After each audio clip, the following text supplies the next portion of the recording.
आप देख रहे हैं एस्ट्रो सूत्रा। नमस्कार दोस्तों। नमस्कार। हम आपका स्वागत करते हैं अपने कार्यक्रम एस्ट्रो सूत्रा में। आज पंडित जी जिस संस्कार के बारे में बताने वाले हैं वो है अन्नप्राशन। और अब पंडित जी से गुजारिश करेंगे कि वो हमें अन्नप्राशन संस्कार के बारे में बताएं। आज बात करेंगे अन्नप्राशन संस्कार के बारे में। छोटा सा सूत्र है, अन्नासनम मातृगर्भे मलासाद्यपि शुद्ध्यति, अर्थात माँ के गर्भ में रहते हुए जो भी मलिन भक्षण हो गया है उसकी शुद्धि के लिए यह संस्कार किया जाता है। और साथ साथ वैज्ञानिक दृष्टिकोण से भी इसका महत्व है। माँ के दूध के अतिरिक्त जब बच्चे को प्रथम बार ठोस आहार दिया जाता है तो प्रथम बार ठोस आहार देने से पूर्व यह संस्कार किया जाता है। इसकी भी कुछ समय अवधि निर्धारित है। शास्त्र का ऐसा कहना है कि यदि पुत्र संतान हो तो जन्म के 6वें, 8वें, 10वें महीने में, और संतान कन्या हो तो 5वें, 7वें, 9वें या फिर 11वें महीने में इस संस्कार को करना चाहिए। मुहूर्तों की अगर हम बात करें कि इसको कब करें, तो दोनों पक्षों की द्वितीया, तृतीया, पंचमी, सप्तमी, दसवीं, त्रयोदशी और पूर्णिमा इसमें शुभ मानी गई है। इनमें से किसी भी तिथि का आप अपने सुविधानुसार चयन कर सकते हैं। वारों में वही शुभ वार, ध्यान रखिए शुभ वार जो है हमारे, ये अधिकतम शुभ कार्यों में प्रयोग किए जाते हैं, इनको लिया जाता है। कौन कौन से? सोमवार, बुधवार, गुरुवार, शुक्रवार शुभ वार हैं, ये शुभ ही हैं, शुभ कामों में लिए जाते हैं। नक्षत्र आ जाते हैं, वार आपने ले लिया और तिथि आपने ले ली, पक्ष आपने ले लिया, अब बचता क्या है? नक्षत्र। नक्षत्रों में फिर वही बात, सारे ध्रुव स्थिर नक्षत्र, उत्तरा फाल्गुनी, उत्तराखाड़ा, उत्तरा भाद्रपद, रोहिणी। चरचल नक्षत्रों में श्रवण, धनिष्ठा, सदभिखा और पुनर्वसु।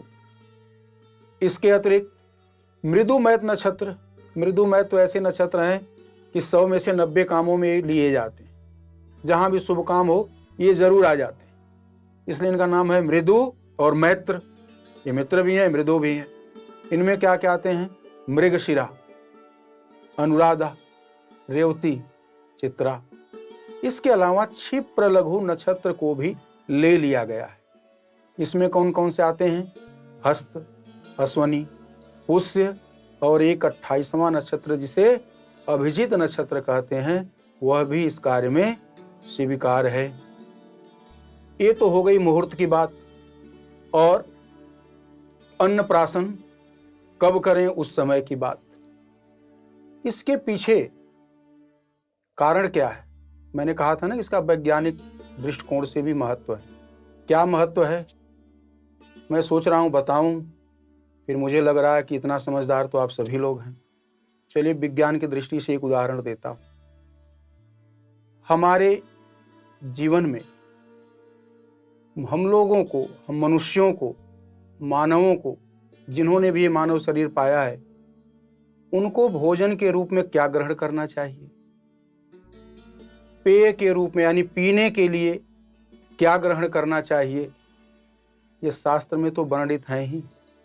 विज्ञान भी इस विषय पर शास्त्र के साथ पूरा एकमत है और इसका समर्थन करता है कि जो शास्त्र में लिखे गए हैं वो बिल्कुल उचित हैं, स्वास्थ्यवर्धक हैं। इसके अनुसार अगर आप अन्न जल अपना रखेंगे तो निसंदेह स्वस्थ रहेंगे और दीर्घायु को प्राप्त होंगे। ये धर्म की बात हो गई, मैंने वैज्ञानिक दृष्टिकोण की बात करी थी। एक उदाहरण देता हूँ। आप सभी दर्शकों के पास चाहे 2 पहिया हो या 4 पहिया हो, वाहन सबके पास होगा। जब आप अपना वाहन ले आए थे तो कंपनी ने बनाते समय ही प्रोडक्शन हाउस में तय कर दिया था कि इसका आहार मतलब ईंधन ये होगा, यानी बाइक है पेट्रोल से चलेगी, कार है ये पेट्रोल से चलेगी या इसका फला वेरिएंट डीजल से चलेगा। आप लोगों में से कौन बताएगा कि आप अपनी किसी पेट्रोल वाहन में एक बार भी आपने डीजल डाल के चलाने की कोशिश की हो? कि पेट्रोल महंगा है, थोड़ा डीजल चला लेते हैं 2 दिन। किसी ने किया ऐसा? क्यों? बहुत बड़ा भय है, पेट्रोल गाड़ी में डीजल डाल देंगे इंजन खत्म हो जाएगा। कभी इस गाड़ी के बारे में सोचा किसी ने कि परमात्मा ने जब इसको डिजाइन किया और इस दुनिया में भेजा, जिस संस्कारों की हम बात कर रहे हैं, तो वहीं भगवान ने तय कर दिया था कि इसका आहार क्या होगा, इसका ईंधन क्या होगा। और इसको विज्ञान भी मानता है कि मानव शरीर क्या ग्रहण करने के लिए बनी है, इसको क्या खाना चाहिए, क्या पीना चाहिए, क्या नहीं खाना चाहिए, क्या नहीं पीना चाहिए। लेकिन हम यहाँ पर बिल्कुल विपरीत हैं। इस गाड़ी के इंजन की कोई चिंता नहीं, इसकी टंकी में मैं नाम नहीं लूँगा, आज ये डाल दीजिए, शाम को ये डाल दीजिए, परसों संडे है तो ये डाल दीजिए। परिणाम आप समझदार हैं। जीवन का सबसे उपयोगी अगर कोई संस्कार है जो अभी तक हमने बताए हैं, अभी आगे और है और सभी अपने आप में महत्वपूर्ण हैं, लेकिन अभी तक की मैंने जितनी चर्चा की है, सबसे महत्वपूर्ण संस्कार अन्नप्राशन। इसके बारे में स्वयं भीष्म पितामह ने भी यह स्वीकार किया था कि दुर्योधन का दूषित अन्न खाने से मेरी बुद्धि पर भी पर्दा पड़ गया था। मैं सभा में रह करके भी दुष्ट क्रिया में जो अनीतिगत कार्य हुए, मैं उसमें कुछ भी नहीं कर पाया।